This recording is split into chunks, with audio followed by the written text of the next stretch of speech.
Hello, and welcome to my YouTube channel, Reading Little Blue Books Out Loud While Stoned. Today we're going to start a new, big Little Blue book. And as you can see, it's a bigger one. And it is titled, What Great Infidels Have Done to Advance Civilization, written by Robert G Ingersoll. Now, there is no copyright date for this, and there is actually no number. So we open the first page and it says, Have all the clergymen, monks, friars, ministers, bishops, priests, cardinals, and popes from the day of Pentecost to the last election done as much for human liberty as Thomas Paine? As much for science as Charles Darwin? What would the world be if infidels had never been? Great question. Printed in the United States, let's get started. Chapter 1, The Great Infidels. I have sometimes thought that it will not make great and splendid character to rock children in the cradle of hypocrisy. I do not believe that the tendency is to make man and women brave and glorious when you tell them that there are certain ideas upon certain subjects that they must never express, that they must go through life with a pretense as a shield, that their neighbors will think much more of them if they will only keep still, and that above all is a God who despises one who honestly expresses what he believes. For my part, I believe men will be nearer honest in business, in politics, grander in art, in everything that is good and grand and beautiful, if they are taught from the cradle to the coffin to tell their honest opinion. Neither do I believe thought to be dangerous. It is incredible that only idiots are absolutely sure of salvation. It is incredible that the more brain you have, the less your chance is. There can be no danger in honest thought, and if the world ever advances beyond what it is today, it must be led by men who express their real opinions. We have passed midnight in the great struggle between fact and faith, between science and superstition. The brand of intellectual inferiority is now upon the orthodox brain. There is nothing grander than to rescue from the leprosy of slander the reputation of a good and generous man. Nothing can be nearer just than to benefit our benefactors. The infidels of one age have been the aerial saints of the next. The destroyers of the old are the creators of the new. The old passes away and the new becomes old. There is in the intellectual world, as in the material, decay and growth. And ever by the grave of buried age stands youth and joy. The history of intellectual progress is written in the lives of infidels. Political rights have been preserved by traitors, the liberty of the mind by heretics. To attack the king was treason, to dispute the priest was blasphemy. The sword and the cross were allies. They defended each other. The throne and altar were twins, vultures from the same egg. It was James the First who said, No bishop, no king. He might have said, No cross, no crown. The king owned the bodies, and the priest the souls of men. One lived on taxes, the other on alms. One was a robber, the other a beggar, and each was both. These robbers and beggars controlled two worlds. The king made laws, the priest made creeds. With bowed backs, and the people received the burdens of the one, and with wonders opened mouth the dogmas of the other. If any aspired to be free, they were crushed by the king, and every priest was a Herod, who slaughtered the children of the brain. The king ruled by force, the priest by fear, and both by both. And this hydration break brought to you by my friend Maddie. Hydrate, kids. Cottonmouth is the enemy of everybody. The king said to the people, God made you peasants, and he made me king. He made rags and hovels for you, robes and palaces for me. Such is the justice of God. And the priest said, God made you ignorant and vile. He made me holy and wise. If you do not obey me, God will punish you here and torment you hereafter. Such is the mercy of God. Infidels are intellectual discoverers.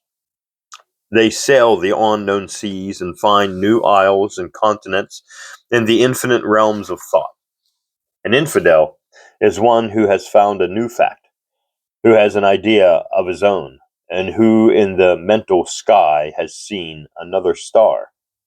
He is an intellectual Kabbalist, and for that reason excites the envy and hatred of the theological pauper. Chapter 2. The origin of God and heaven, of the devil and hell.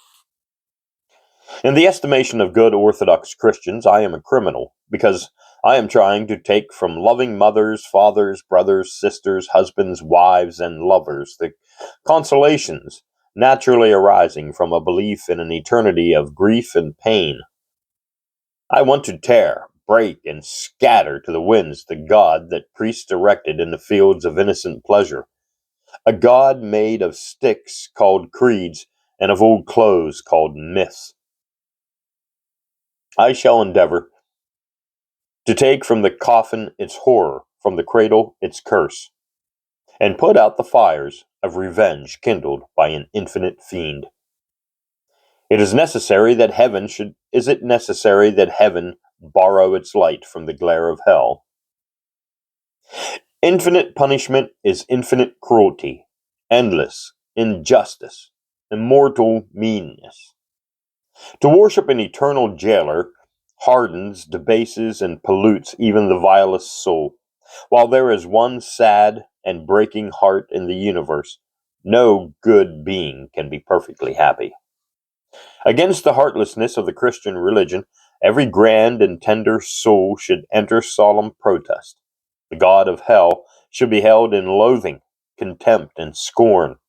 A God who threatens eternal pain should be hated, not loved, cursed, not worshipped. A heaven presided over by such a God must be below the lowest hell, in, in which happiness will forget misery. Oh, wait, I lost that one.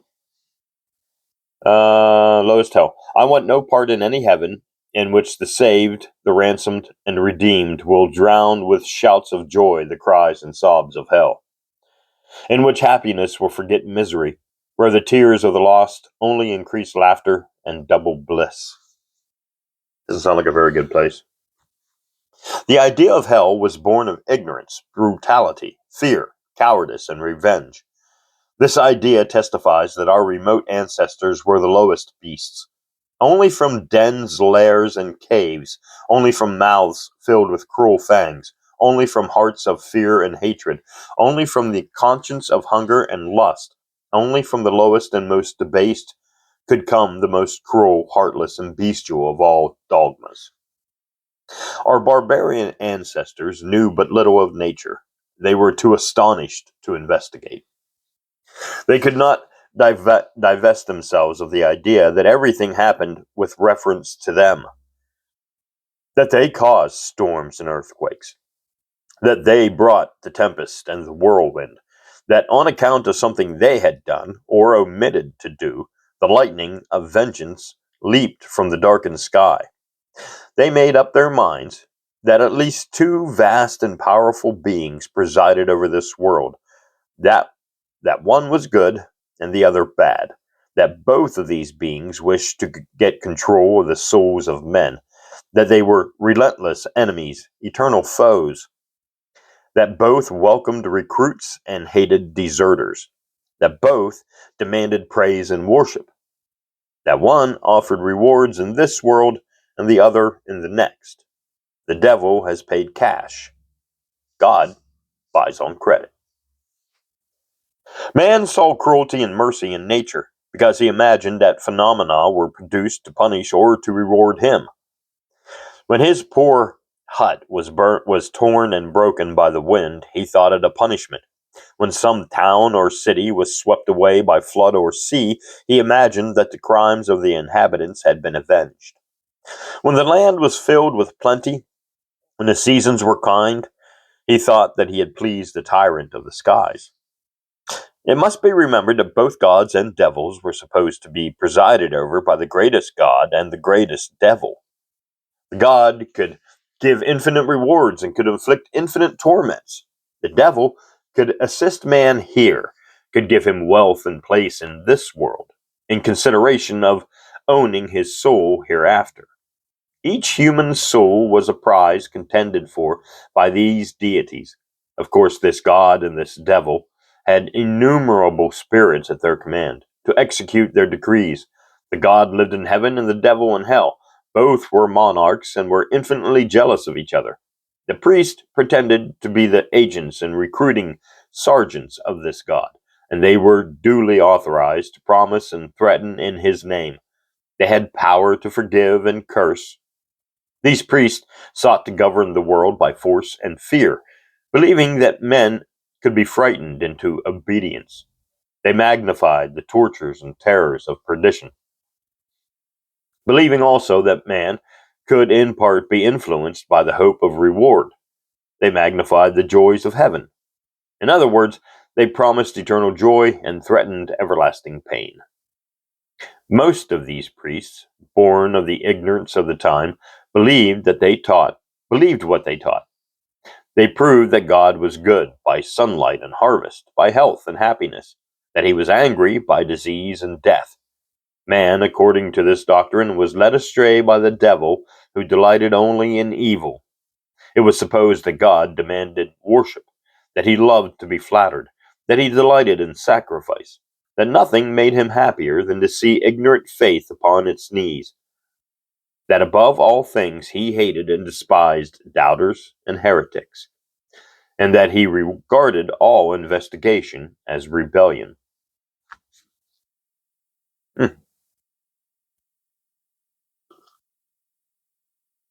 Pretty much sums it up. Now and then, believers in these ideas, those who had gained great reputation for learning and sanctity, or had enjoyed great power, wrote books, and these books, after a time, were considered sacred. Most of them were written to frighten mankind and were filled with threatenings and curses for unbelievers and promises for the faithful. The more frightful the curses, the more extravagant the promises. The more sacred the books were considered. All the gods were cruel and vindictive, unforgiving and relentless, and the devils were substantially the same. It was also believed that certain things must be accepted as true, no matter whether they were reasonable or not. That it was pleasing to God to believe a certain creed, especially if it happened to be the creed of the majority. Each community felt it a duty to see that the enemies of God were converted or killed. To allow a heretic to live in peace was to invite the wrath of God. Every public evil, every misfortune, was accounted for by something the community had permitted or done. When epidemics appeared, brought by ignorance and welcomed by filth, the heretic was brought out and sacrificed to appease the vengeance of God. From the knowledge they had, from their premises, they reasoned, well, they said, if God will inflict such frightful torments upon us here, simply for allowing a few heretics to live, what will he do with the heretics? Of course, the heretics would be punished forever. They knew how cruel was the barbarian king when he had the traitor in his power. They had seen every horror that man could inflict on man. Of course, a god could do more than a king. He could punish forever. The fires he would kindle never could be quenched. The torments he would inflict would be eternal. They thought the amount of punishment would be measured only by the power of God. These ideas were not only prevalent in what are called barbarous times, but they are received by the religious world today. Still are. No death could be conceived more horrible than that produced by flames. To these flames they added eternity, and hell was produced. They exhausted the idea of personal torture. By putting attention behind what man called good, God was produced. By putting intention behind what man called bad, the devil was created. Leave this intention out, and gods and devils fade away. If not a human being existed, the sun would continue to shine, and tempest now and then would devastate the world. The rain would fall in pleasant showers, and the bow of promise, or the bough of promise, would adorn the cloud.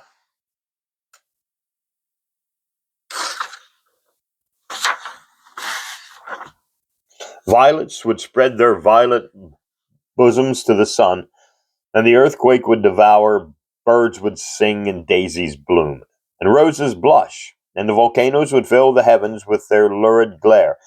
The procession of the seasons would not be broken, and the stars would shine just as serenely as though the world was filled with loving hearts and happy homes.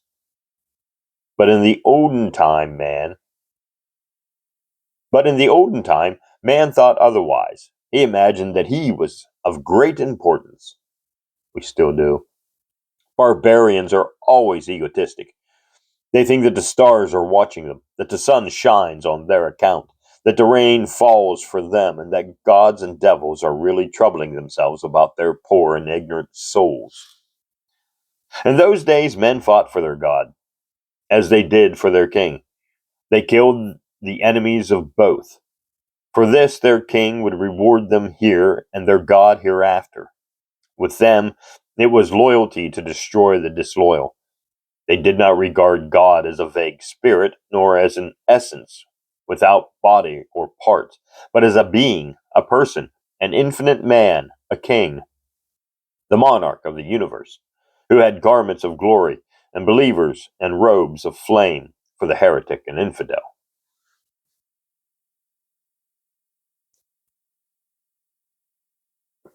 Not much has changed. Do not imagine that this doctrine of hell belongs to Christianity alone. Nearly all religions have had this dogma for a cornerstone. Upon this burning foundation, nearly all have built. Over the abyss of pain rose the glittering dome of pleasure. This world was regarded as one of trial. Here, a God of infinite wisdom experimented with man. Between the outstretched paws of the infinite, the mouse, man, was allowed to play. Here, man had the opportunity of hearing priests and kneeling in temples.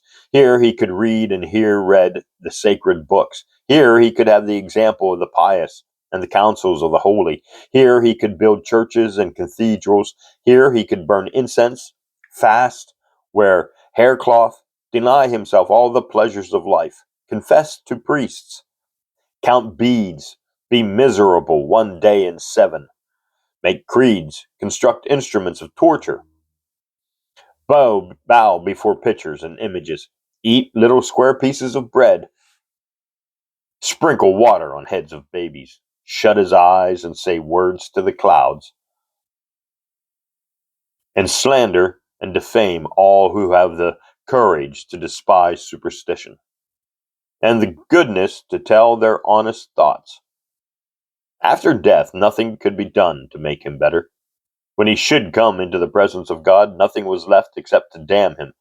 Priests might convert him here, but God could do nothing there. All of which shows how much more a priest can do for a soul than its creator. How much more potent is the example of your average Christian than that of the angels, and how much superior earth is to heaven for the moral development of the soul. In heaven, the devil is not allowed to enter. There all are pure and perfect, yet they cannot influence a soul for good.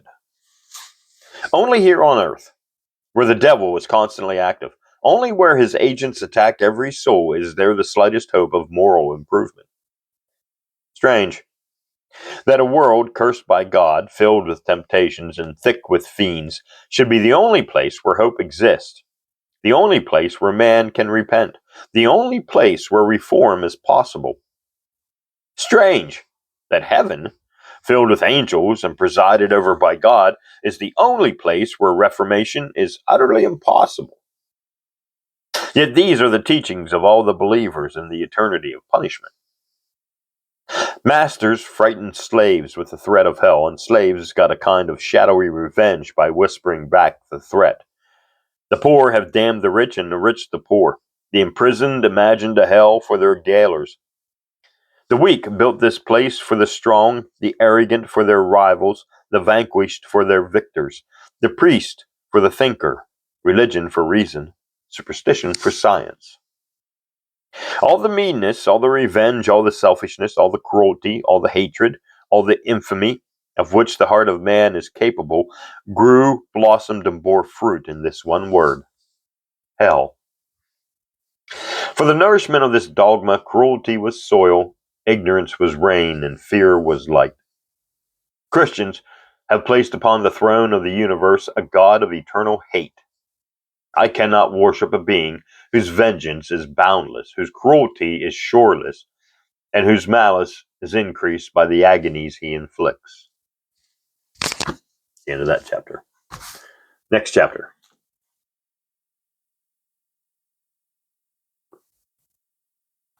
The appeal to the cemetery. Whoever attacks a custom or a creed will be confronted with a list of the names of the dead who upheld the custom or believed the creed. He is asked in a very triumphant and sneering way if he knows more than all the great and honored of the past. Every defender of a creed has graven upon his memory the names of all great men whose actions or words can be tortured into evidence for his doctrine.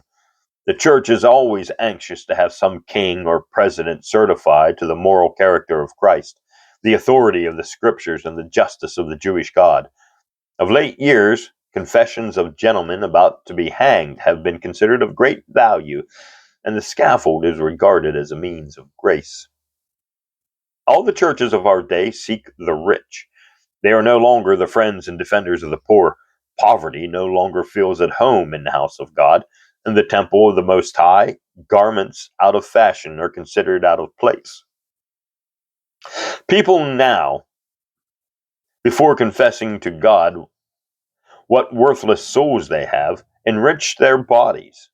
Now, words of penitence mingle with the rustle of silk, and light thrown from diamonds adorns the repentant tear. We are told that the rich, the fortunate, the holders of place and office, the fashionable, the respectable, are all within the churches, and yet all these people grow eloquent over the poverty of Christ. Boast that he was born in a manger, that the Holy Ghost passed by all the ladies of titled wealth and fashion and selected the wife of a poor and unknown mechanic for the mother of God. They admit that all the men of Jerusalem who held high positions, all the people of wealth, influence, and power, were the enemies of the Savior and held his pretensions in contempt. They admit that he had influence only with the poor, and that he was so utterly unknown, so indignant an acquaintance, that it was necessary to bribe one of his disciples to point him out to the police. They assert that he had done a great number of miracles, had cured the sick and raised the dead, that he had preached to vast multitudes, had made a kind of triumphal entry into Jerusalem, had scourged from the temple the chargers of money, had disputed with the doctors, and yet, notwithstanding all these things, he remained in the very depths of obscurity. Surely, he and his disciples could have been met with the argument that the great dead were opposed to the new religion. The apostles, it is claimed, preached the doctrines of Christ in Rome and Athens, and the people of these cities could have used the arguments against Christianity that Christians now use in its support. They could have asked the apostles if they were wiser than all the philosophers, poets, orators, and statesmen dead. If they knew more, coming as they did from a weak and barbarous nation, than the greatest men produced by the highest civilization of the known world, with what scorn would the Greeks listen to a barbarian's criticisms upon Socrates and Plato? How a Roman would laugh to hear a vagrant Hebrew attack a mythology that he had been believed by Cato or Virgil. Every new religion has to overcome this argument of the cemetery. this logic of the grave. Old ideas take shelter behind a barricade of corpses and tombstones. They have epitaphs for battle cries and malign the living in the name of the dead.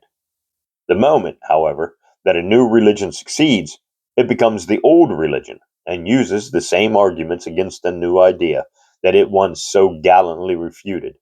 The arguments used today against what they are pleased to call infidelity would have shut the mouth of every religious reformer, from Christ to the founder of the last sect. The general objection to the new is that it differs somewhat from the old, and the fact that it does differ is urged as an argument against its truth. Every man is forced to admit that he does not agree with all the great men, living or dead. The average Catholic, if not a priest, as a rule, will admit that Sir Isaac Newton was in some things his superior, that Demosthenes and had the advantage of him in expressing his ideas in public, and that as a sculptor he is far below the unknown man of whose hand and brain was born the Venus de Milo.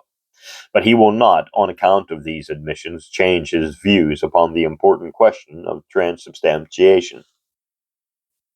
Most Protestants will cheerfully admit that they are inferior in brain and genius to some men who have lived and died in the Catholic Church, that in the matter of preaching funeral sermons they did not pretend to equal Bessot, that their letters are not so interesting and polished as those of Pascal, that Torquemada excelled them in the genius of organization, and that for planning a massacre they could not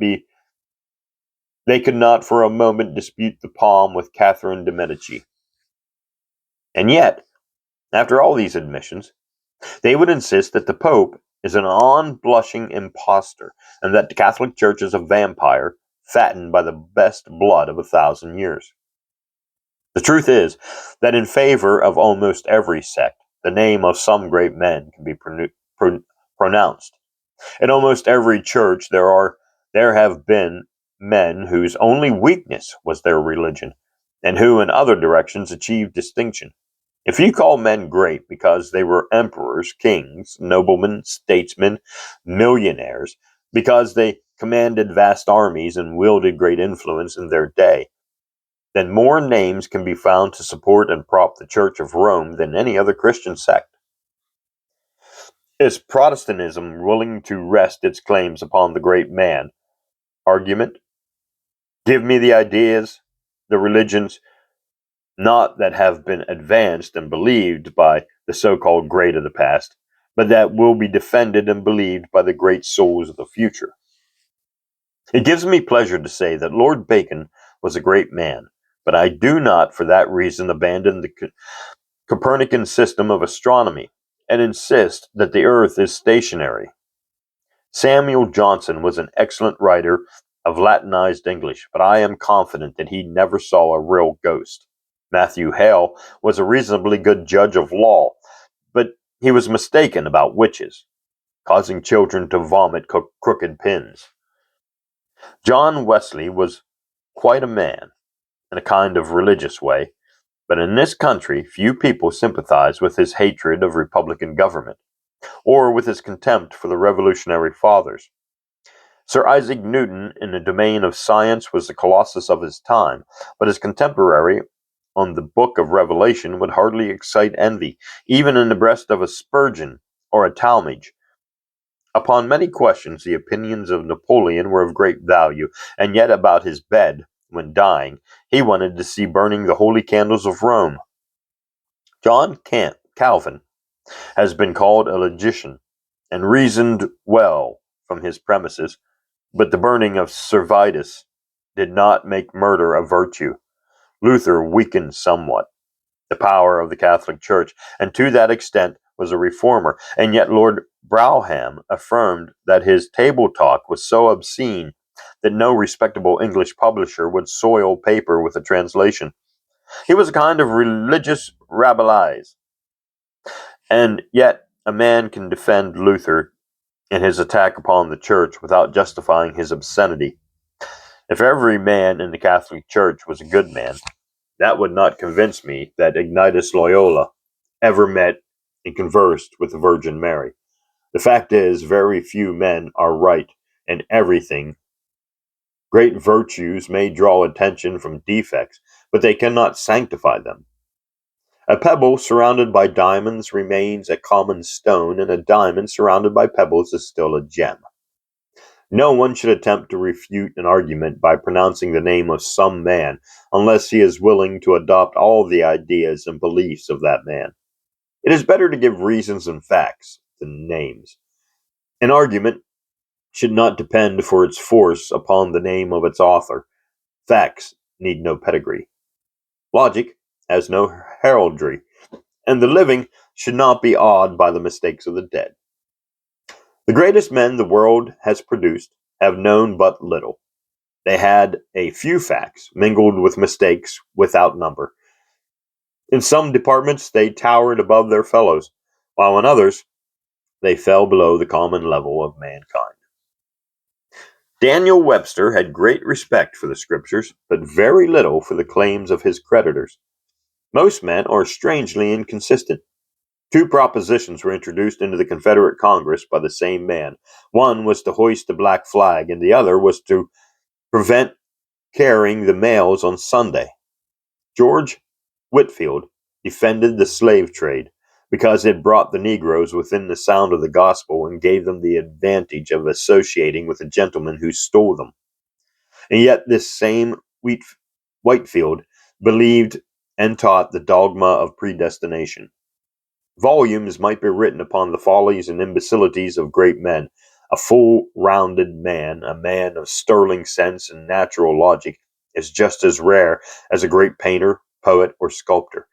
If you tell your friend that he is not a painter, that he has no genius for poetry, he will probably admit the truth of what you say without feeling that he has been insulted in the least. But if you tell him that he is not a logician, that he has but little idea of the value of a fact, that he has no real conception of what evidence is, and that he never had an original thought in his life, he will cut your acquaintance. Thousands of men are most wonderful in mechanics, in trade, in certain professions, keen in business, knowing well the men among whom they live, and yet satisfied with religions infinitely stupid, with politics perfectly senseless. And they will believe that wonderful things were common long ago, such things as no amount of evidence could convince them had happened in their day. A man may be a successful merchant, lawyer, doctor, mechanic, statesman, or theologian without one particle of originality, and almost without the ability to think logically upon any subject whatever. Other men display in some directions the most marvelous intellectual power, astonish mankind with their grasp and vigor, and at the same time, upon religious subjects, droll and drivel like David at the gates of Gath. That's the end of that chapter, and the end of part 1 of this big little blue book titled What Great Infidels Have Done to Advance Civilization, written by Robert G Ingersoll. Copyright probably sometime in the 1920s to 40s. Thanks for listening, and join me in part 2.